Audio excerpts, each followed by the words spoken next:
Hey guys, welcome back to the channel. First of all, I want to apologise, you haven't seen me for a while. November got completely crazy. I had a wedding to go to and obviously Thanksgiving, and in my business, the antique trade, we have a big rush of work, dining room sets and tables and chairs, sideboards, all that kind of stuff. So it got really crazy, and I have been working on videos, but I haven't finished some because I just got too busy. And then just the other week, last week, I ended up cutting my hand pretty badly. Ended up in the emergency room, all that business, and that's a long story, but I don't need to go into it now. But I wanted to get back and shoot a little video, kind of a shorty, but one back to the engine, fill you in on what's been going on and what I've been up to. And in the upcoming videos, the hood to the 4.5, I've been priming and blocking and all that stuff, but I'm working on that video. But today I wanted to talk to you about the rotating assembly. In the last engine video I shot was installing and checking and plastic gauging the main journals of the crank to the engine, and that all plastic gauged well. I think from memory we're at 2.5, 2.8 thousandths, 3 thousandths in that area. Really nice, happy place. And so removed the crank, ready to install the rear mainsail. But before I did that, I wanted to use my dial gauge and measure the connecting rod journals and the bearings and all that, see what clearance. And let me show you what I found. So as I say, along with the main journals, you've got to check the clearances, and then the next one to check before we do final install is to check our big end clearances in relation to the journals on the crank. Now the crank measures completely standard, 54.95 on these main journals, consistent all the way through, really nice, had it clean, polished, all that. There was no grinding to do, so it's completely standard crank. And then I bought the standard bearings for the rods. Okay, they're completely standard, they're not first repair size or anything.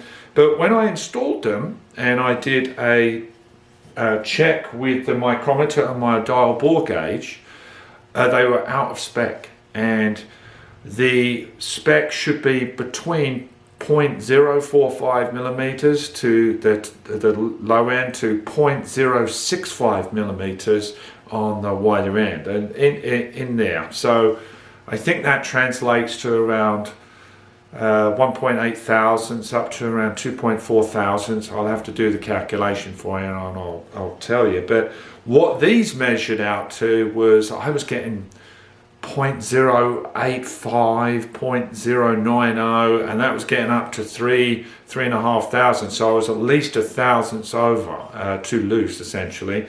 Now, a couple of things that would be a problem with that. Oil pressure is a big one, is that if the gap is too wide, and I can lose oil pressure because it could just spill out on the side of the journal and it could make oil pressure suffer. In a worst case scenario, we could get some knocking.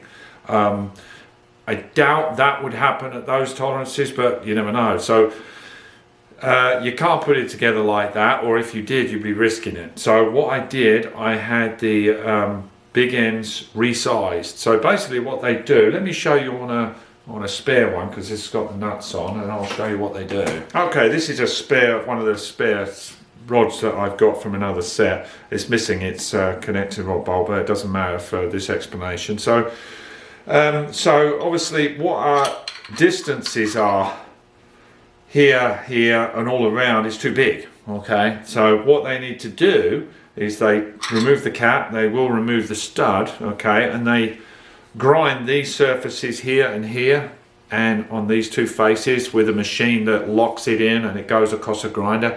And I'm talking about a very small amount of material comes off of these two surfaces, okay.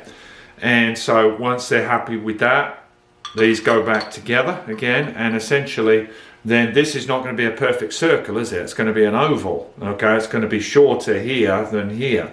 So what then they do, they dress this on a honing machine, so it goes in and out, and then they resize the inside here to the correct crush amount, okay? Because once this cap goes down and these nuts are torqued, there's a certain amount of crush on the bearing. I did inquire about the chamfer as well on this, that rides against the fillet of the crank, and if that was to excess, this chamfer would have to be recut, because otherwise you don't want to obviously any contact there. This surface is flat because goes against the other connecting rod. So essentially, yeah, they're bringing this closer to this and then regrinding in here with some honing wheels to just get it just right. So what we did, there we go, you can see what they did. They polished this out, or honed it out I should say. I wanted it to be done in the mid-range, sort of 0.0455, something in that range. So I'll show you how I'm going to check that against the journals of the crank we got here. So this is another one of the connective rods. I've installed the bearing, no lubricant or anything, and I'm going to check to make sure these are torqued down to 47 foot-pound, and then we're going to use our micrometer, going to measure this, and then we'll set up the dial bore gauge, and then we'll check our clearance. When this goes into the engine as our dry fit, there's a few things we're going to do. We're going to plastic gauge as well, so as a final double check of our measurements. And also we're going to dry fit the piston with no rings, and we're going to check piston to deck clearance, because the heads have been or are going to be machined, and also the deck of the block has had a lick over, so we've got to check protrusion of the piston to the deck, because you don't obviously want the piston careening into the valve, so that's got to be checked. And before all that happens, we've got to install the main seal. But let's do this first and see what we come up with. So, okay, let's torque these guys up.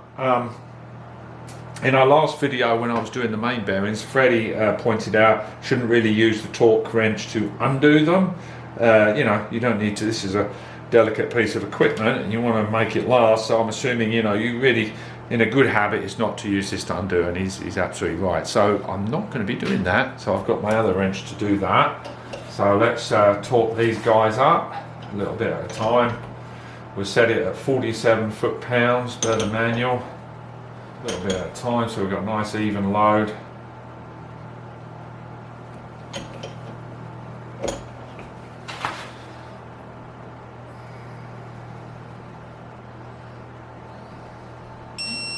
Go.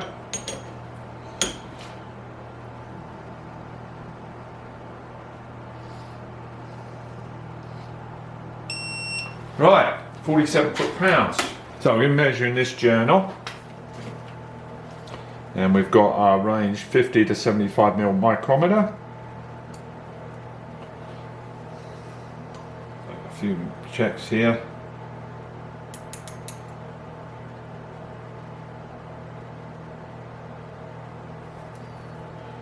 Right, that's exactly it. We are at, lock that, 54.95 mil on this journal, and this does measure really consistent across all surfaces. Just check that in there. Unlock it again.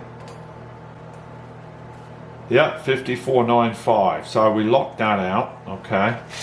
Go back to the vise. Right, so we put the micrometer in the vise very, very lightly. You don't want to go cranking this and distort this frame. This is just literally very gently holding this, and then we're going to set, let me go this side, we're going to set our dial bore gauge up in between these two surfaces, making sure that these surfaces are clean. I've already cleaned them. And also, before zeroing this micrometer out with the anvil as well is good practice. So let me get this in here. We're going to zero this guy out, probably already fairly close because I have been checking things. Yeah, we're already zeroed out on the micrometer, on the dial bore gauge. Perfect. And if it wasn't, you've just got to turn that till it's on zero. So now this is set to what the journal on there is. So let's take that guy out. And round again. And now we're going to measure, bring in the, we're going to do it, we've got to watch the oiling holes here. You don't want to go into the oiling holes, so we're going to take measurements this way and that way, and then see what the machine shop came up with. So, we do it here. Let me change camera angle. 0.0, so see where it's come out, 0.055 on there, and it's difficult for me to do this and get the camera angle, so I'm doing it more up on the thrust way here, so I'm going to go 0.58 maybe 59, so we're on the middle to upper tolerances here. So what that tells me, let me get the old calculator here, do the conversion of it. So for you working in the thousandths of an inch, 0.058 say millimeters to inches, we are working at just over 2 thousandths of an inch, 2.2 thousandths of an inch. If that is, I'll check it again, we're at 5.5, just over 2 thousandths of an inch. So let me just double check those, and also the rule of thumb is 1/1000th of an inch per inch of journal size. That's a rough rule of thumb for these clearances anyway. So 54.95 millimeter journal translates to 2.163 inches, and we are at 2.2 thousandths of an inch, so we are spot on these. Before I leave you, I just wanted to show you the dial bore gauge and what it comes with, and it's not a not a crazy expensive bit of kit. I think I paid about $150 for this, a Fowler one. Obviously they can go way up in price for professional use, which is understandable, but this is, I've read all the reviews, it's supposed to be a very, very good tool for the amount of usage it's going to get. Comes in metric and standard, obviously. I got the metric one. Let me just show you how it comes here. So here it is, just comes in this little blown case here. These are obviously all the different anvils that you can put in depending on what you're measuring, and these spacer washers help with sizes in between these anvils. They're little spacer washers that go on the anvil and then gets, oh, lost one there. They're just little washers, 4 of them, different sizes. They go on there, and then you can make slight adjustments in between these sizes, if that makes sense.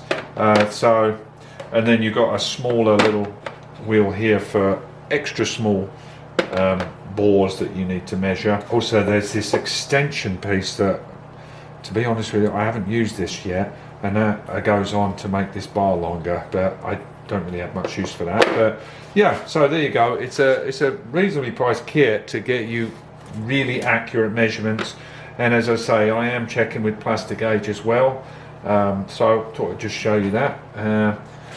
So that is that. As far as other things going on, I did speak to Robert at Fairchild's Fuel Injection probably about a month ago now. I told him there's no rush, and he's swamped as well, and he hasn't even got started on the injection pump yet, and that's fine. So maybe early next year I'll touch base with him, and I've got to be respectful of someone's workplace. I'm going to see if he'll allow me to do a bit of filming there. He's a really nice guy, and fingers crossed he'll be open to that. I'd love to give you a little tour of his very modest workshop. He does excellent work. I saw pumps there from all over the world, Europe, Australia. There's a few Australian pumps there that have been sent to him, and does excellent work. Really nice guy. So hopefully we'll get up there early part next year and see what his setup's like, and pick the pump up, the injectors, the cold start valves, all that stuff. Well, that's about it for today, I think. Hope you enjoyed me measuring up the rod clearances on the big ends of these connecting rods. As I've said before, we don't want the oil pressure to suffer, because the original oil pump on this was in question because there was some scoring, and thankfully Mark from the group sent me one from Belgium. Thanks again, Mark, I really appreciate that. And so anything we can do to make sure our oil pressure is good is what I'm going to do. And obviously at the extreme end, you end up getting knocking, you have to tear the whole bloody thing apart again, or it ends up damaging stuff. So we've got to make sure all these measurements are taken, and double check with plastic gauge as well. I wanted to show you this because I didn't show you it on the main journal. So next thing on this is to get our rear main seal in, and I'm studying the book on how the correct way of doing that. Slightly different from the 4-5 protrusion of the main seal above the parting surfaces. So I'll get to that. What else is on the agenda? The next videos, I'm sure we'll be jumping back onto the hood of the 4.5. I have already started shooting video for that, as I say, but with, you know, we've got Christmas, we've got holidays, got my mum coming from England, I've got my son coming back from South Korea, and obviously I want to spend some time with family. So videos are going to get a little chopped up around this time of year anyway, naturally, and then thrown in with the blooming injury the other night. So again, I look forward to seeing you guys again in the new year. Have a great Christmas, happy holidays, all that good stuff, and I'll see you next year. Take care, guys. Bye bye.